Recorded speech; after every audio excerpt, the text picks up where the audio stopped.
Today I'm going to have a chat with you about embodying the rose line.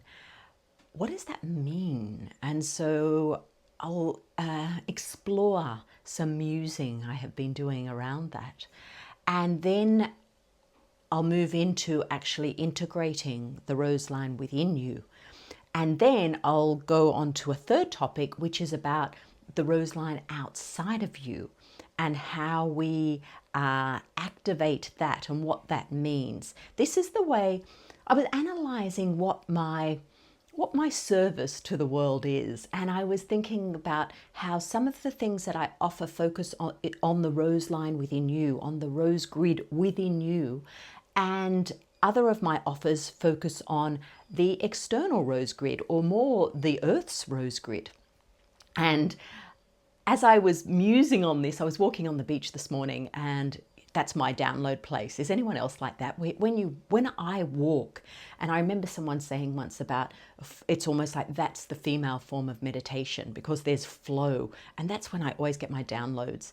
And when I'm on the beach and I've got my feet in the water and my feet are on the sand, so it's like I've got the earth and the water and there's a breeze and there's the sun. It's like the elements are there, and it's like that's my magic place where the boom downloads come in. Anyway, that's what happened this morning.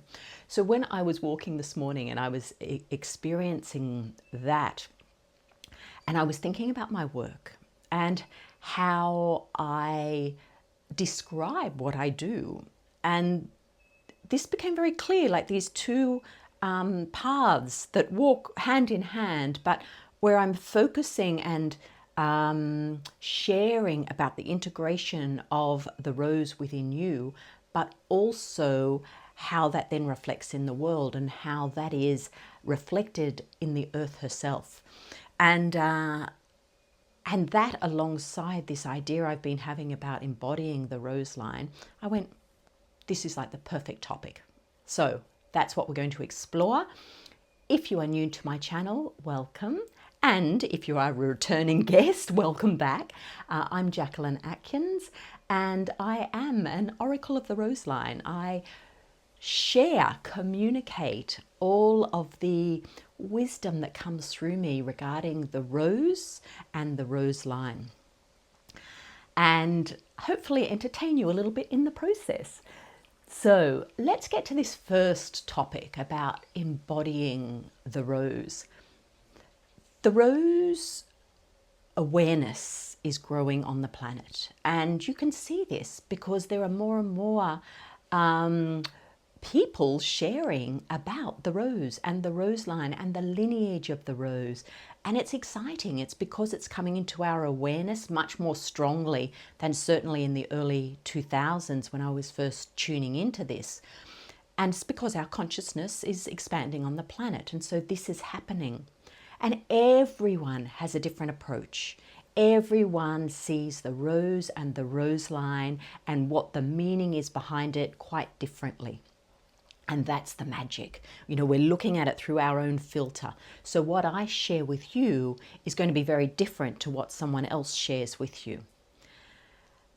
One thing I'm aware of is that sometimes when talked about, when the rose or the rose line is being talked about, it can be very light and fluffy, for want of a better term. It can be very focused on the white goddess aspect. You know, you explore the meaning of the white rose or the red rose or the pink rose, pink roses. Oh, sorry, lovely. And as you it comes through as a beautiful high vibration, which they are, but it's like all that gets talked about are the rose blossoms and not the thorns.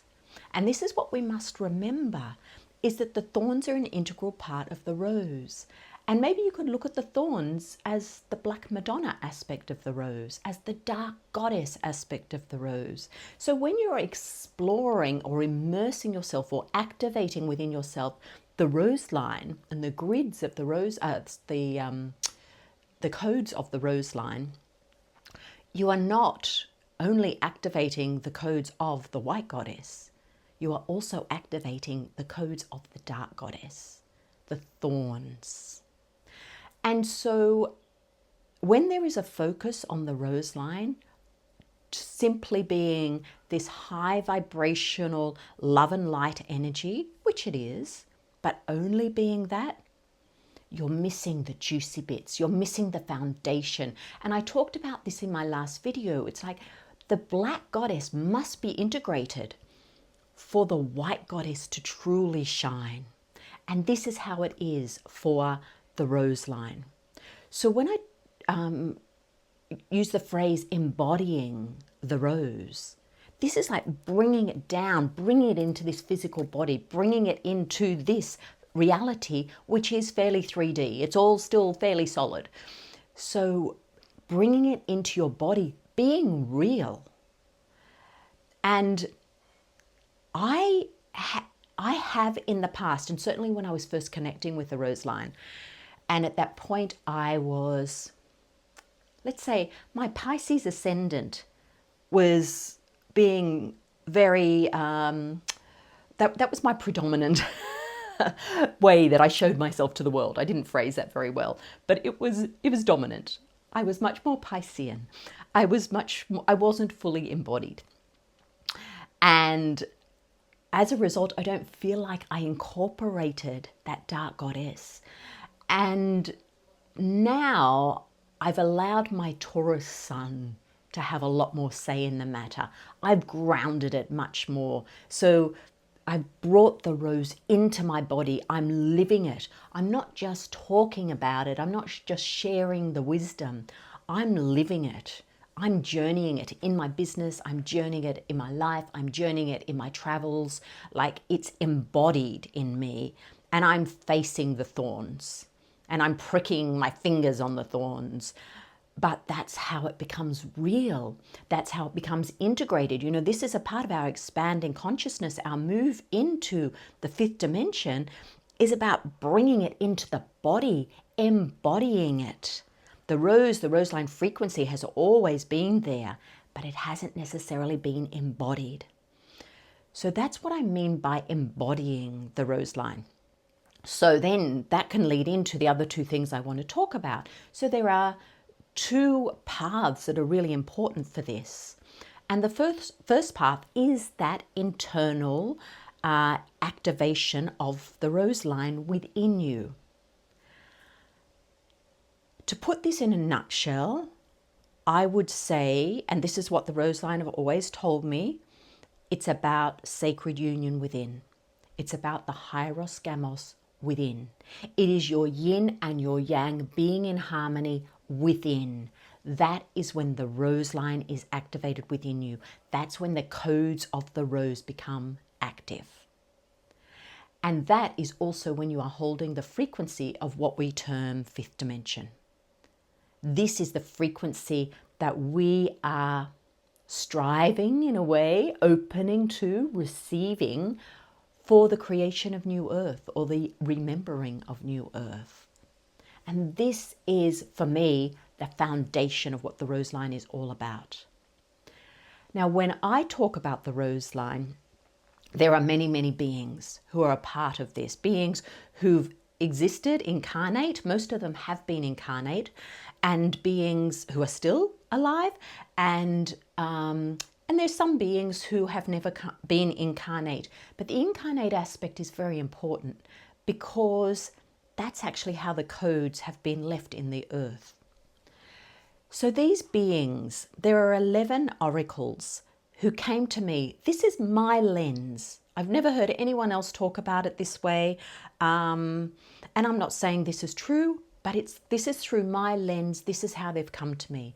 These 11 oracles of the rose line have come to me, and each of them holds a different aspect of the rose line. And I did a whole video series on this almost a year ago, because I recorded 11 videos from the 1st of November to the 11th of November, and it was called the 11/11 something. I'll put the playlist link below so you can find it. But each day I did a channeling from a different oracle of the rose line. And I think what's really important to acknowledge, because even in my membership Temple of the Rose, each call is hosted by one of these oracles and they come with a certain theme. And those themes are always changing. So it's not like one oracle only talks about this. But what they have shown me is that what they talk about, they are reflecting that aspect within us. Each of the oracles is a reflection of a different aspect of us. So if, say, Francis of Assisi comes in, who is the one oracle that actually incarnated in masculine form, that, you know, in terms of, I'm not saying they only had one incarnation, but in terms of the incarnation that we truly remember in relation to the rose line, Francis of Assisi is coming in and showing and sharing his truth because he is an aspect of us, and that aspect is being integrated within us. That aspect is moving into sacred union within us. And so what he teaches about is to help us integrate that aspect of him. When Joan of Arc comes in and she shares a message, she is being a mirror. She is sharing back to us that we have an aspect within ourselves that is Joan of Arc. And what she teaches about is a key for us to find that aspect in ourselves and to find a harmony within that, to bring the polarity into a beautiful harmony so that we can be in that state of sacred union with regard to whatever it is she is sharing. And this is how it is for all of them. So when I channel them, they're not sort of saying, I am important. They are saying, I am in you. I am reflecting back to you.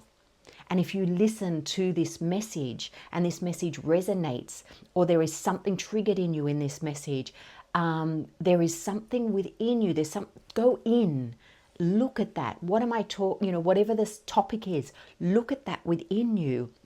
How can more harmony be brought to that? How are you two in your yin or two in your yang? How can this be integrated? Because this is an important part of your whole body moving into sacred union, so that you can hold this fifth dimensional frequency, so that you can hold the rose line frequency. So in the work I do with my membership, even with some of the courses that I run, with my priestess initiation program, which happens from January to April every year, which is a really in-depth dive into this integration, but this is what I'm focused on.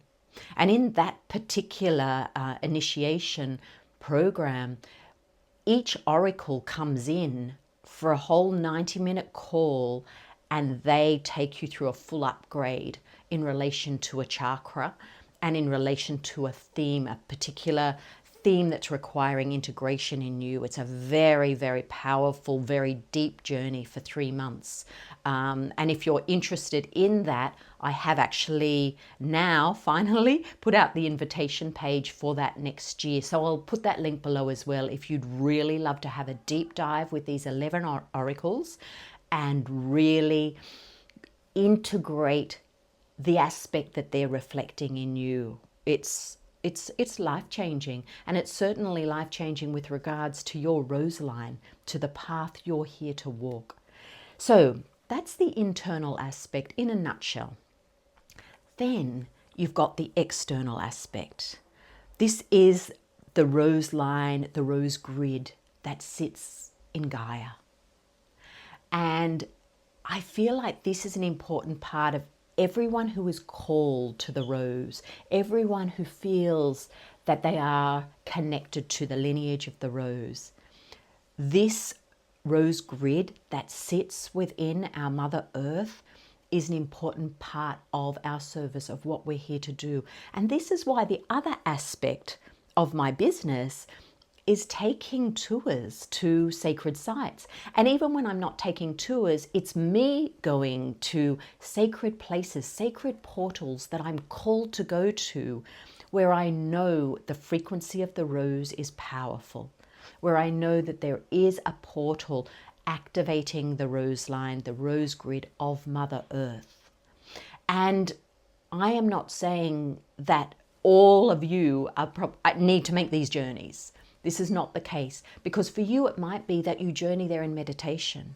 For you it might be simply that you read up on a particular site, and in doing that and putting your focus there, you are assisting to activate the rose grid in that particular location, in that particular portal.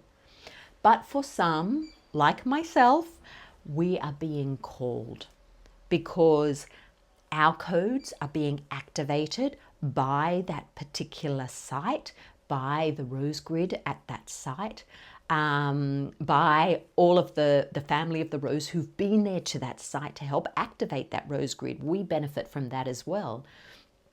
So we're being activated, but also our codes are activating those places. And many of these places have been associated with the oracles of the rose line, who I talked about before. But also, I mean, there's many other beings in the rose line. There's about 44 that have come through me so far. And all of them are very often associated with different sacred places. And it's like in that incarnation, they activated the codes in the land there. It's almost like they left their codes of sacred union in the land for this time when we as a collective are moving into this higher frequency, this frequency of the rose, this fifth dimensional frequency. And it's quite interesting. I was pondering this on my walk. I was thinking about how some of these places people are called to without knowing. So, for example, using Francis of Assisi again, how many people are called to go to Assisi, even though it's a very Catholic focused place, but you do not have to be Catholic to be called there. And there are many people who just like, I just have to go to Assisi. And they feel really strongly resonant with Francis of Assisi, not in terms of him being a saint. I mean, the church did not view him as a saint in his lifetime, I can assure you. But in terms of his energy and in terms of the energy of that land. And of course, like many of these places, there is a crossing of the ley lines in Assisi. Okay, the Michael Mary lines, the Athena Apollo lines, the yin yang lines cross in these locations. And often there've been roseline beings living on these locations, activating that grid. And another one, so this year I led a pilgrimage to not Egypt, that's me in a few weeks. This year I led a pilgrimage to Greece, and we went to Athens and Delphi. And again, Athens holds the codes of Athena. I mean, it was named for her. And so when you are called to Athens, even if it's just to go off to the islands, but you're being called there, you're receiving the codes of Athena very strongly beneath that land. And this is how it is for many places. South of France being another very obvious one, Provence, and also in the Pyrenees area, in the Languedoc area. So yeah, that's the other aspect, that external aspect. And when I create my journeys and when I go just on my personal journeys, it truly is a calling. It's not because it's not always logical, to be honest. It's like I end up at a place, maybe not even intending to go there. And for some reason, it just happens in my itinerary and I end up at this place and I'm like, oh my gosh, there's something here. I can feel it here. And I'm sure you've all experienced that somewhere. And very often, I won't say very often, but often that leads me to going, I have to bring a group here. Because this isn't just about me being activated by this place or activating this place. This is about bringing a group and having a group activate this place. So this happened to me last year, 2024, when I went to Sardinia. I went with my son and his fiance. They came and they visited me in Assisi. We had some time there. And then we were wanting to go somewhere else, and we said, let's just go to Sardinia. And we just went for 3 nights, and we were in Cagliari. We were just in the main city. But when I was there, I'm like, wow, there's an energy here. I need to spend more time here. and we ended up hiring a car for a day, and that's when I went to the well of Santa Cristina. And I did a video on that last year, which is here on my channel, and I did another one when I went back this year. When I went back in July this year, I explored more of Sardinia because I knew I had to bring a group here. I knew it was so strong, and that has birthed my Priestess of the Sacred Waters journey. And just to let you know, that has just become available. I'll put the link below. 2 places have already gone, so there's 5 places still remaining. But I knew I had to bring a group, and I knew it was about the sacred waters. It is so powerful there. And the water in all her forms, the water in the sea, the water in the wells. You know, the ancient culture there, the Neuragic people, worshipped water as the goddess. They didn't make figurines of the goddess. Water was the goddess. So they built these beautiful wells around her so she could flow through. Like, it's amazing. There's springs there, you know, all these different forms of water as the goddess. So I had no idea that Sardinia would call me. I wasn't connecting Sardinia to the Rose Line. I just went there, as I said, with my son and his fiance, and was like, I have to, this is it. A group has to come here. And that's how it often has been for me. And, something just popped into my head. I wanted to say, the waters. I wanted to share something with you around this, which I think is actually going to make that journey a lot more powerful. I am going to Egypt, as I mentioned before, in 3 weeks. I'm very excited. I haven't been to Egypt since I was 27. And at that time, I loved the ancient history side of Egypt, but I had no awareness of anything else. And it was an amazing journey. I was also diving at the time, so I spent a bit of time diving at Hurghada or off Hurghada. But I've been waiting for the right trip to go back because I feel like maybe I would like to take a journey there, but I'm not fully sure, like lead a journey. And so I wanted to go on one first, but I've been waiting for the right one because some of them are a little bit too white goddessy for me. You know, I was talking before about the Rose Line where there's not enough of the grit coming in. And I was like, no, that's not right. But I also don't want just a really factual one. I want a beautiful one that sort of allows both, where I can get into the dark goddess, the light goddess, but I also get my history fix. And anyway, I found this one, and it's with Veda Austin, and she's co-facilitating with Patricia Awen Lehman, and I adore Veda's work with water. If you're not familiar with her, you must look her up. Veda, V-E-D-A, Austin, A-U-S-T-I-N. And she's working profoundly with the consciousness of water. And we will be looking at the water in the, at the bottom of the pyramid in the King's Chamber, down below the Sphinx. And she will be, I am assuming, freezing some of this water to see what story it has for us, what it can share, what wisdom it holds. So it's going to be a phenomenal journey, and I'm very excited about it.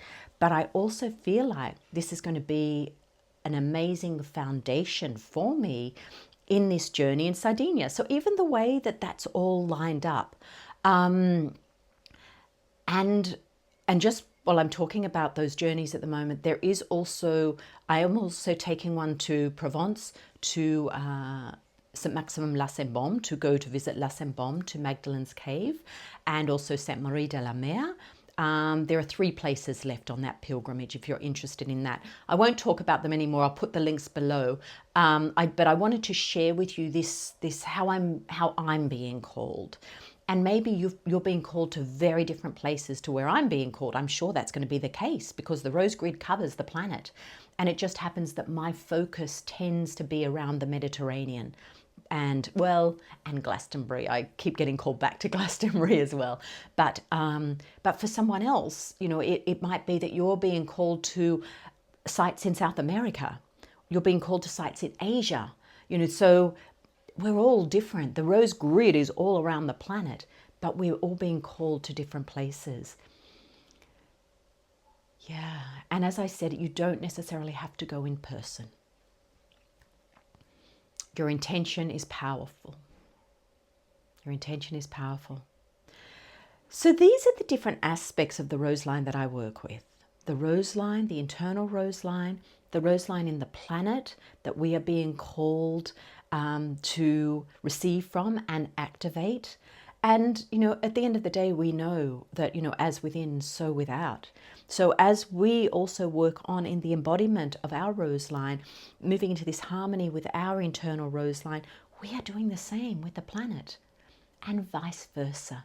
When you go to these sites and you work on harmonizing, with the group or with whoever you're with and with the land, you are also getting a reflection of that harmony within you. So I hope that has maybe enlightened you a little bit more as to my filter, the way I see the rose line, the way I work with the rose line. And as I said, this is my perspective. There are so many other amazing people out there, yourself included, who have their own filter, their own lens, that bring your authentic flavor into your service with the rose line.